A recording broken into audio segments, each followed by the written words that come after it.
So this is what I want to talk to you guys about. I started the HBCU Truth and Reconciliation Oral History Project and USCLO, which is the United States Christian Leadership Organization, really as an attempt to engage the church to be more involved in matters of civil rights, of human rights, and racial reconciliation.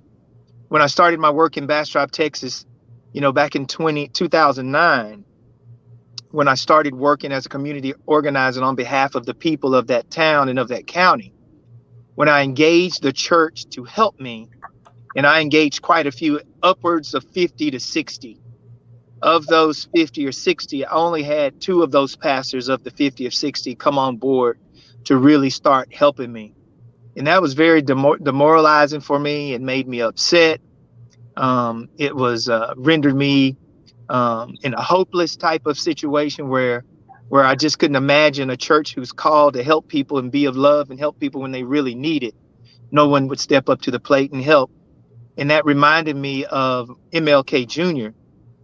Especially if you've ever read the letter, or heard the letter, the letter to that he's written in the Birmingham jail to moderate whites, and how they were not responding to the message of hope and the message of love and the message of civil rights. And he had similar problems with the church and with moderate rights. And I encountered that in 2009, and I am still encountering it now. But I must say that over the last couple of years, I've had a real concerted effort to engage the church. And just now, since George Floyd, have I seen the church really begin to awaken and to make first steps to, listen to my words very carefully, want to engage and try to engage. They're not really engaging yet. They want to, they're trying to, but they're still loading. The church is still in the loading phase. It's still doing that, waiting for them to populate or materialize. So like I said, I'm on my way to a meeting at 12 to visit with a group of pastors about how they can be more in tune and more engaged in the civil rights process. And that's really what I want to talk about today. Why the church isn't engaged. What can we do to make it more engaged? What I have seen out of the church, mostly in their doing this, in their getting ready to appear, you should say, is they study the problem. They study the problem. We want to do book studies. We want to talk about it. We want to visit people and do church visits and church swaps and talk some more, but it's time out for talking. It's time out for talking. No more talking. We've studied it forever. Critical race theory, we've studied it until we can't study it anymore. We've studied it until other people have started noticing that we are studying it, and then have shut down the avenues by which to study it. We just want to study it to death and read about it to death, but it's time to stop doing that. It's time to really come away from the desk. It's time to put the books up. It's time to put your hand on the knob, open the door, and walk out and start working, link up with the people most affected by this work. First, the people most affected by it are really the people that should be leading it. But if the people who are most affected by it aren't leading, then people who are just interested from a human perspective, then at that time they have to stand up and start working. So what I tell people is link up with African American congregations and then start working. USCLO has a two-pronged approach to solving racism and encouraging racial reconciliation. The first approach is the approach that you guys are just really familiar with, and that's the proclamation approach. That's the preaching of the word of Jesus Christ, preaching the word. And the second one is changing laws, right? Changing laws. And you do that through engaging your governmental authorities that are in your town. But I call a law this. I call a law for me is this: a measure that is put into place to stop unwanted behavior until hearts come around. And that's where the church comes in. The church is supposed to work on the heart of people. And if the church is working effectively on the hearts of people, then there are no reason to have laws. People are operating out of their heart, and if you operate out of your heart, you're just automatically going to do the right thing. So there's no thing that you have to fight against to stop bad behavior. There's no bad behavior that you have to stop or fight against. So as long as the churches are doing their work and they're appealing to the hearts of people, that's a major focus of what we should be doing. But it doesn't stop there. It takes hearts a long time to come around. You know, when we passed the 1964, 1965 civil rights bills, we had to pass those laws because people's hearts didn't come around. We had to make them do the right thing. And that's what a law does. It makes you have to do the right thing. But I'll be honest with you, the hearts never came around. The hearts never came around. And I think we stopped reaching to those hearts, make those hearts come around.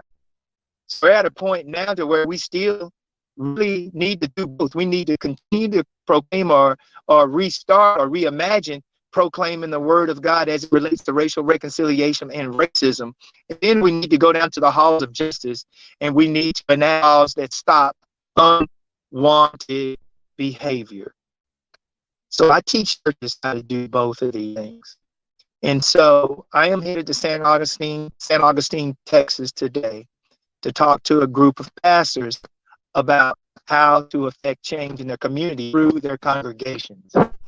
And what I am finding out that one of the reasons why churches are not engaged is because not only churches, but the average person does not understand how to engage their government. They don't understand voting. They don't understand how to engage their government. They don't understand the democratic process. And in that lack of understanding, they push back so vehemently and vociferously because they don't want you to know that they don't understand. Okay? Let me say that again. Most people do not understand the political process, the democratic process. All right? And churches push back so hard on being involved in the system because they don't want you to know that they don't understand. All right? They don't. It's sort of like a kid who's in trouble. You know, often my wife is an adaptive behavior teacher, and she children who originally served, and invariably every single day, when it comes time to learn, when it comes time to teach math and reading and social studies, that's when the behaviors come out because they don't want to do the work because they.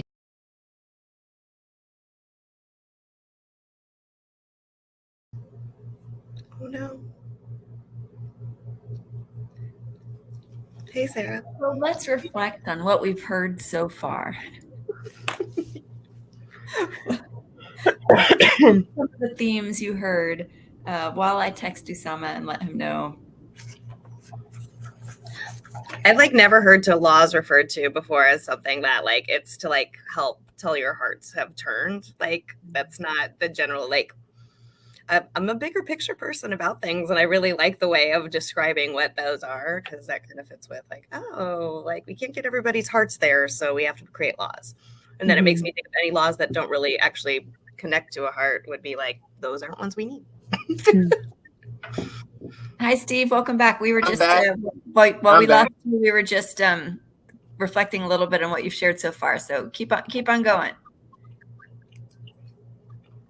Okay, so I heard Mrs. Pomeroy say something right before I rejoined. What did you say? And let's entertain a couple questions before we move. Well, I was just talking about the describing of a law as what you need before your heart turns around. I've never thought of laws as being described in that way. So it was a good bigger picture framing. And then also the laws that aren't needed to turn hearts are really unnecessary laws or laws of oppression is how I would see it. Say the last part one more time. I heard you, but it didn't connect with me. Say that one more time. Yeah. So then I would assume like any law that really isn't intended to turn people's hearts toward good is probably somewhat an oppressive law, or a law that's like there to like corral people and not necessarily turn hearts. Just an observation. I agree with that. I agree with that. I agree with that. If we're aged, you know, the church isn't doing what it's supposed to do. I'm gonna put it to you like that. There are so many spheres of life that the church doesn't cover. Like, for example, people cheat on their taxes all the time, but is the church in the space of telling people, hey, don't cheat on your taxes, do what you're supposed to do. You know, if you're gonna be a business person, charge prices that are really reasonable and reflect a way for you to live a good living, but not a normal way of life. No, because if we're overcharging people, somewhere down the line, it's hurting somebody. But you're absolutely right. So let me go forward. So I'm headed down to St. Augustine, Texas today to teach some pastors about how to engage the political process. But in order for us to do that, we have to start on a very, very rudimentary level that most people, probably 95 to 99% of all Americans, are oblivious to. Okay. It's how government works on the county level at the most basic of levels. Okay. So I'm going to start out with this. So let's take Travis County. Austin Presbyterian is in Travis County. All right. And you got the Democratic and the Republican Party. Okay. So at the county level, there is a Democratic and Republican county chair that manages the party at the county level. Okay, let's just take the Democratic Party. So in Travis County, there is a Democratic Party chair. Okay, now underneath that party chair are what we call precincts. And most counties have anywhere between 20 and 40 precincts. Okay, precinct is the district. You know, so let's just make it a square. So, and say it's 40 squares. So the whole county of Travis will have 40 squares, each one of those being a precinct. And each precincts have a precinct chair. Okay? They have a precinct chair. Precinct chair is supposed to work its part of the county. Its section of the county, and only that section of the county. And all the precinct chairs are responsible to and report to county chair. Okay? And each precinct chair works its particular square. And in that square, they do things like this. They register people to vote. They have get out the vote operations. And they educate and inform people in their precinct of what's going on in their political party. Okay. Now, in the state of Texas, 89% of all chairs just go vacant. They're vacant. So you have no one in that precinct registering to vote, turning people out to vote, or informing the public of what's going on in their particular party or politics. So if that is happening, if that is happening, you have a county chair who is trying to cover a whole entire county by themselves, and you just cannot do it. Okay. So in the state of Texas, a lot of people are, in my estimation, are focusing on voter registration. All right. In my opinion and in my experience, voter registration does not matter. Okay. What matters most is turning people out to vote. I'll give you a statistic right here in East Texas where I live. I'm going to give you a statistic for Rusk County, Nacogdoches County, and Angelina County. In Rusk County, Henderson is the county seat. Nacogdoches is the county seat. And in Angelina County, Lufkin, Texas is the county seat. Okay. Angelina County has 86,000 people in it. Okay. Of those 86,000, 52,000 people are registered. Can anyone guess how many people came out to vote in the last November election? Can anyone guess? But try to take a stab at it. 30%. 30%. Give me a number. What is that? 52. times 3, 5 times 3, like that's 15,000. 5,000. Okay, 15,000. Anybody else? Anybody else like to take a stab at it? 5,001, Bob. 5,000. How many? 5,000. What did you say? 5,000. Take your phones off of mute and just respond. Steve, he was off of mute. He said 5,000. 5,000. Okay, great. Anyone else? All right. Out of 52,000 people, 3,000 people voted in the last election in Angelina County. In Nacogdoches, Texas, Nacogdoches had 64,000. They have 32,000 people registered. 3,000 people came out to vote. In Russ County, they have 56,000, 32,000 registered, and 3,000 people. So in all of those counties, only 3,000 people, which seems to be the sweet spot, registered to vote. And even in this last primary, only 7% of Texans even voted. Okay. So what I'm driving at here is if 80% to 90% of precinct chair positions go vacant, right? And those precinct chairs have the job of registering and turning out people to vote and educating them. One of the primary reason why we have such small or little turnout is because we don't have precinct chair captains manning their posts doing that job. So what I am doing today is I am educating those pastors on the importance of precinct chairs. We're going to staff those precinct chair positions up. We're going to train them and educate them and then support them so they can register the people to vote and then turn them out to vote. That's the number one reason why people are not registering and going to vote. Yes, ma'am. I see someone had a question. Thank you, Reverend Miller. I was curious. Are precinct chairs, is that like an elected or an appointed position? How does one become a precinct chair? It's actually elected. It's actually elected. But since 80 to 90% of those positions go vacant, that means people aren't signing up to even run for the office. But if no one runs, and let's say in July, someone decides that they want to be a precinct chair of any particular precinct, then you can engage the county chair and then they can appoint you to be the precinct chair. And are these precinct chair positions, these are like elected yet volunteer, I'm assuming? Yeah, they are volunteer, but they are elected as well. They are government official. They are elected officials in the state of Texas. Because you elect them at your party primary, and you elect them at the party primary. Yeah. And if that post isn't filled, then someone can be appointed later on in the year. So we go ahead.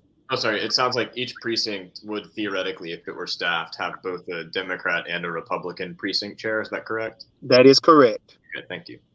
That is correct. Has anyone even heard of what I'm talking about right now? Has anyone have any of you ever heard of that before? Yes, but from the state I'm from, like I understand how like it kind of filters up by how they're elected at caucuses and then move up from there. But what I find to be a challenge in positions like this is the idea that it is like a volunteer position that creates time and energy of which people who are generally struggling in life don't have the time and energy to volunteer in positions like this. So I like the idea that you're saying you're trying to support people with staff and training and education and support. So I would be more curious if like in a bit to find out like how you do that or how you go about doing that. Well, I am creating that. I am in the process of creating that. And you're right. People don't have time to do these things, but we have to make time.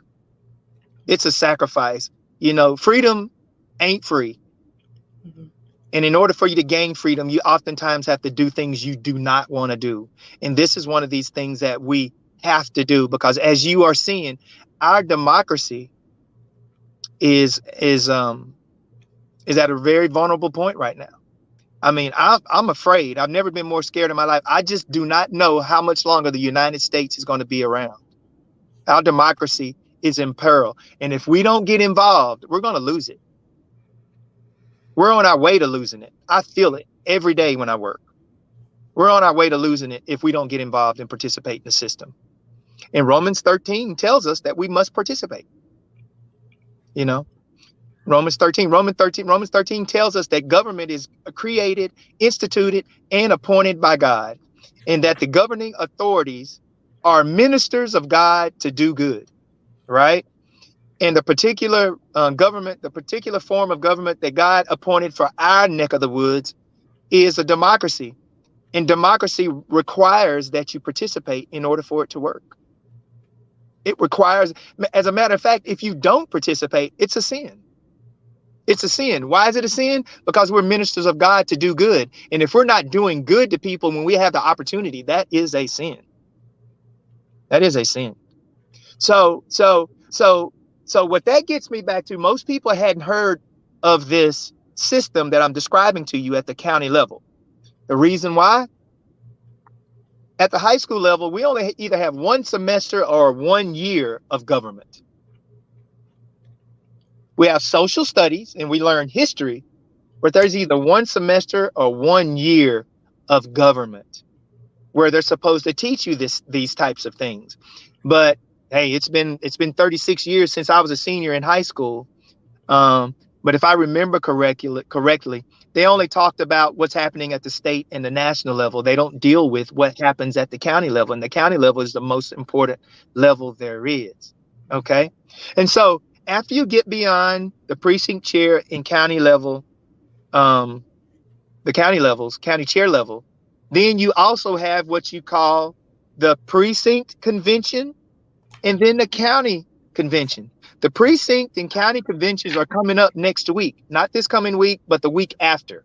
Okay. So you'll go to your precinct chair, you'll have a precinct convention, and from there, they will select delegates to go to the county convention. When you get to your county convention, they'll select delegates there to go to the state convention. The state convention is held in July, right? The Democratic one is going to be held in July. I'm pretty sure the Republican is going to be held in July as well. But they're held in July. And from the state convention is how you make it to the national convention when they get ready to choose the president. So in order to be a delegate at the national convention, you have to start out at the precinct level. And it's so easy to do. So if we demystify what it is to be involved and how to be involved at the local level, walk their hand on how to do it, we can dramatically and massively increase the number of people involved in government, which in the end will do good to quite a few people. Are there any more questions before I move on? Any more questions, any statements you want to make? How do you connect, if you're interested in going to the precinct convention, can just anybody, any registered Democrat or any registered Republican just show up at that? Well, you want to show up at so what you want to do is call your county chair. Call your county chair and then find out who your precinct chair is, if there is one. Mm-hmm. And more than likely, it won't be one, but yours just may be the 10 or 15% that has one. But call your county chair and ask them when the precinct convention is, and then go to the precinct convention. If they don't have a precinct convention, more than likely, they'll tell you to come to the county convention. So the starting point is the county chair of Travis County. Got it. Thank you. No matter which party you're in, whether you're Democrat or Republican, it's the county chair. Call them up and they're going to tell you.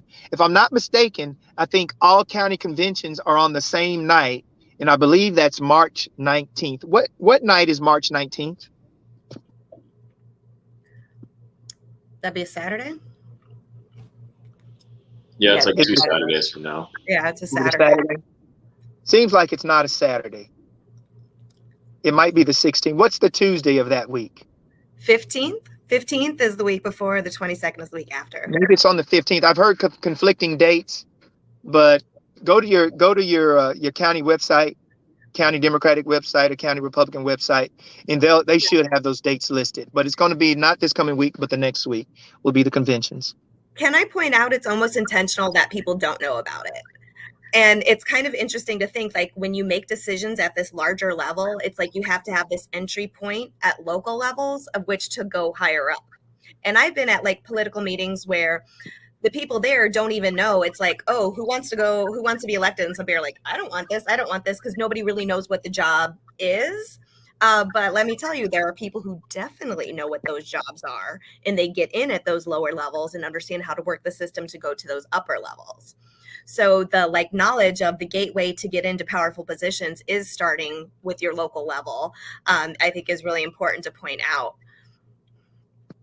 Yeah. I would say that there is some intentionality about people not finding out how to be involved, but I would say for the most part, it's just sheer laziness. Mm-hmm. Yeah. People are just lazy. People want to stay home and watch TV. They don't want to be involved. People are apathetic, right? If you want to find out about this, you can. You just have to be involved. You have to take a step. And people aren't taking the step, mostly because they're apathetic, but they're apathetic for a reason. And one of the reasons why they're apathetic is,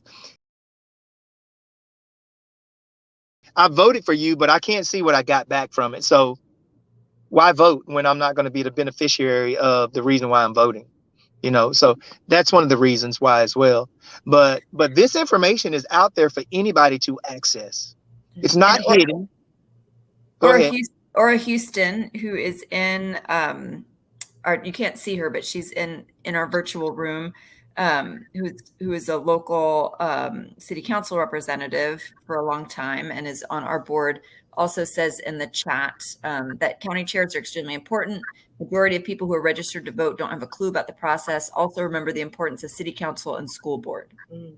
Yeah. Right. So that's my next point. That's a great point and a great segue into what I'm going to talk about next.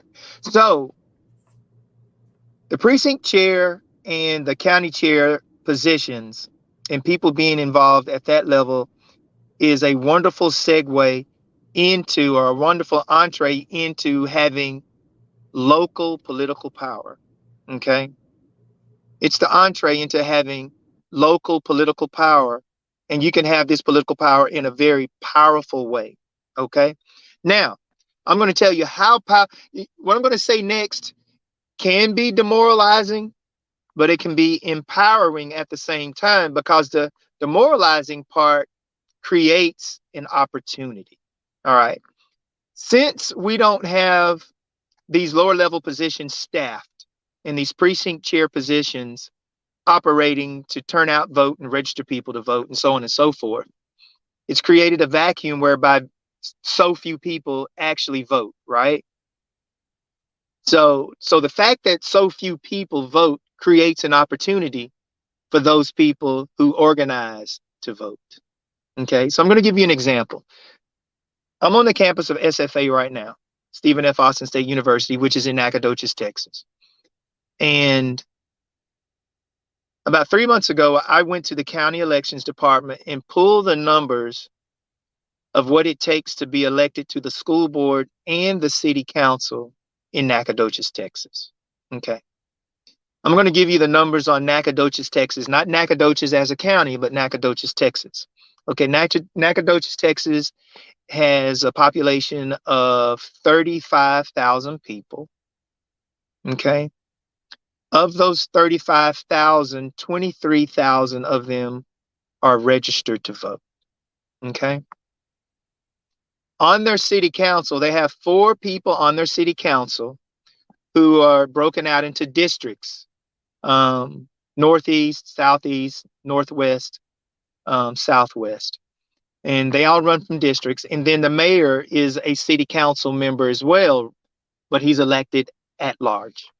Okay. So all these districts, so the 23,000 is divided by 4. All right. So let's just say each district has about 6,000 registered voters in each district. 6 times 4, 24,000. 24. All right. So you have 6,000 registered voters in each of these districts.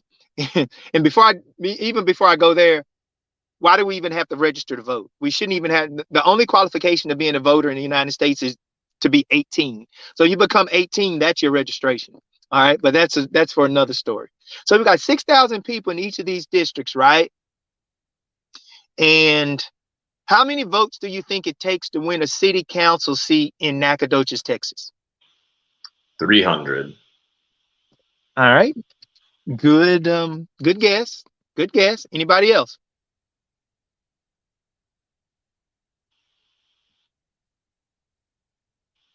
It's going to be like 15, isn't it? It's going to be really depressing. um, um, 49, 63, and 150. So you can just turn out the homies and you're good. Just like all your buddies can come out. That's correct. 49 votes. 49 votes is what it takes. 63 in another, 150 in another. Same thing for the school board. Same thing for the school board. The school board has more than 23,000 registered. All school board positions are at large, and we have the same thing. So any group that wants to organize even a little bit can take control of the city council and the school board at any time in any city in the United States. So one of the reasons why African Americans don't have power is because we fail to organize. It's because our churches fail to organize. And when I share these numbers with pastors, they're totally and completely surprised, because what they're telling themselves is, you mean if I had organized my church, you mean just through my church we could have taken over city council? But the fact that we didn't even try tells me something too. We're not even trying. So in many ways, what happened at the state level with SB1, even though it was bad, it's in many ways it's just propaganda, right? In many ways it's just propaganda, because it's not about registering to vote. You know, it's not about the few people who go vote continuing to vote. It's about people who haven't voted in their life, or voted once or twice in their life, who don't go vote regularly, getting up off the couch, going down, organizing and pulling the lever for your own personal interest. People are not even acting in their own personal interest. So it goes to what's going on up here. What's going on up here that makes people not act in their own personal interest. Okay. So across the state of Texas, Republicans aren't voting. Democrats aren't voting. Whites aren't voting. Blacks aren't voting. Hispanics aren't voting. Nobody's voting. Nobody's voting. But the people who organize in a systematic way are the people who have political power and who will have political power. So really, it's about getting up off of your rear end and going out there and voting, not just in one election, but the four or five opportunities that you have to vote every year. Most people, if you ask a person, do you vote? And they're going to say, oh yeah, I voted. And they're going to be real proud about it. Right? But when you ask them if you voted in every single election that your hometown offers for you, then they're going to say no. They vote in the November election and that's it. But we have a primary that we can vote in. Okay. We have the primary runoff that we can vote in. All right. Then we have the city council and school board elections in April and May. And then we have the November election. So we have 4 opportunities to vote every year in the state of Texas. And I'd be willing to bet that most people who are proud that they're voters only vote in one of those elections.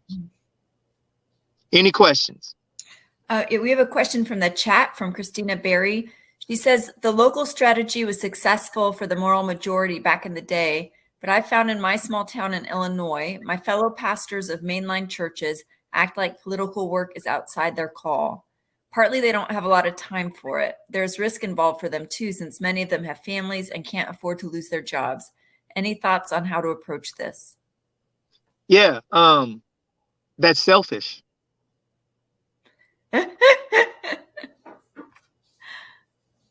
So many times freedom is not won because the people caused by God to encourage that freedom and to go get that freedom and claim that freedom for others are worried about losing their jobs and their own families. That's selfish. That is not doing unto others as you would have them do unto you. And we just need to tell them that. That's what we do. We just need to tell them that. That's selfish. And it's not claiming the power and the authority of God that he's given you to do good.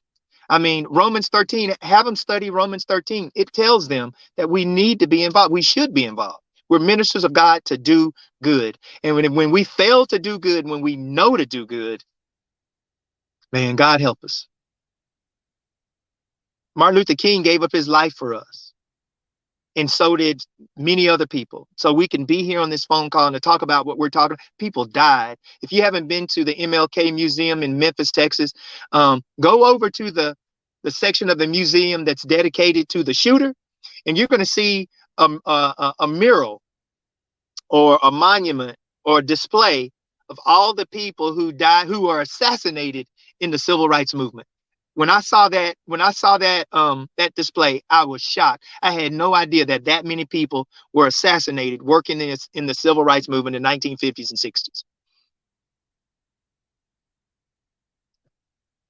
You got to be tough to do this work, and sometimes you have to lay down your life for other people, and we have to be willing to do that for people's freedom and for people's ability just to live as men and women of God.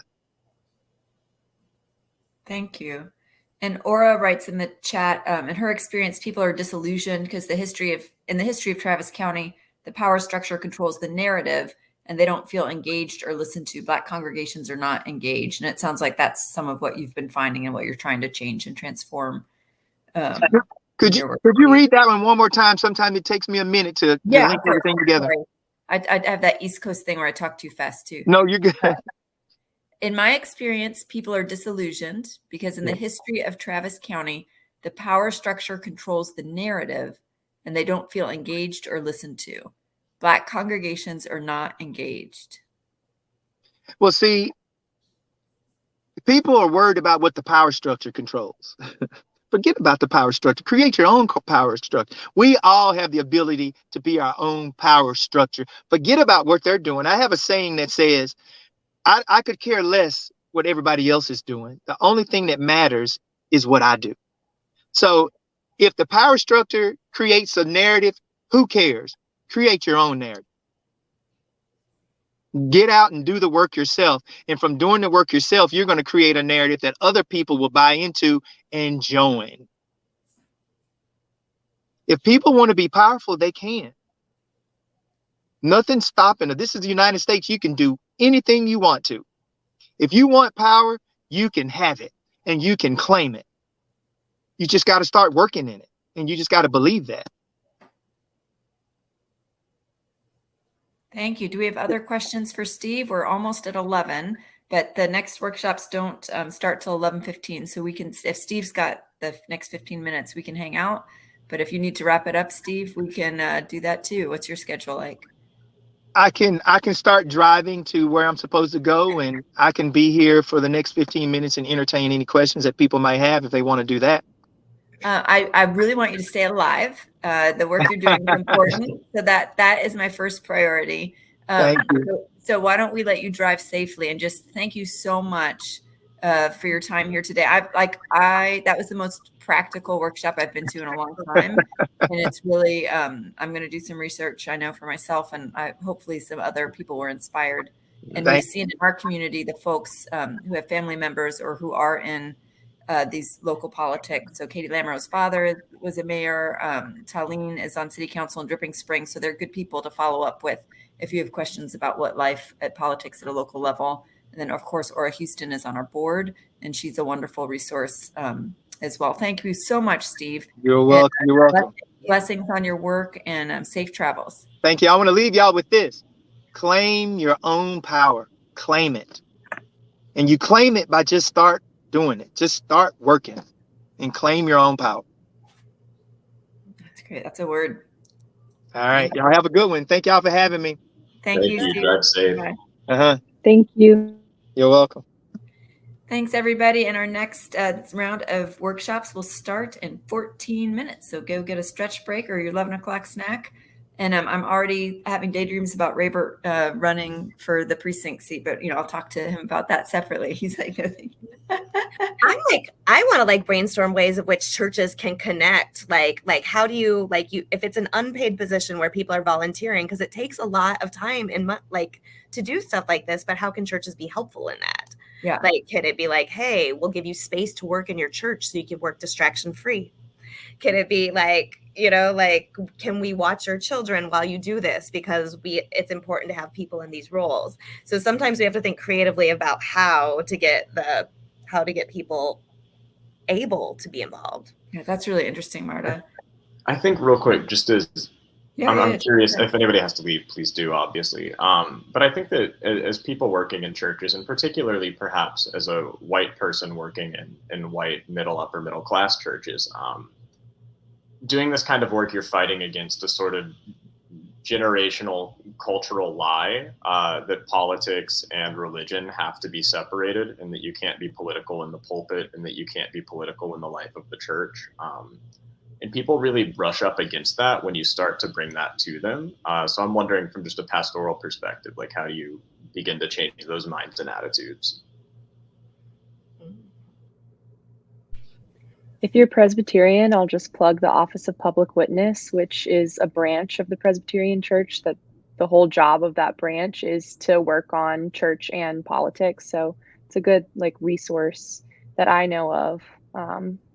I know it's Presbyterian, but most churches have a branch like that in their structure, or most denominations do. And Talene, it depends. There was a stretch when I was a young priest where a couple Episcopal priests did get sued, or congregations got sued for what they said from the pulpit. Yeah, and so it's often like clergy cannot endorse individual candidates from the pulpit. But I love the ideas Marta had, because it sort of was supportive without the church necessarily endorsing someone, but providing support for people who are doing public service. Yeah, I think that was a really interesting idea. But that also, I'm not a lawyer, and so before you do stuff, you should talk to a lawyer. Right.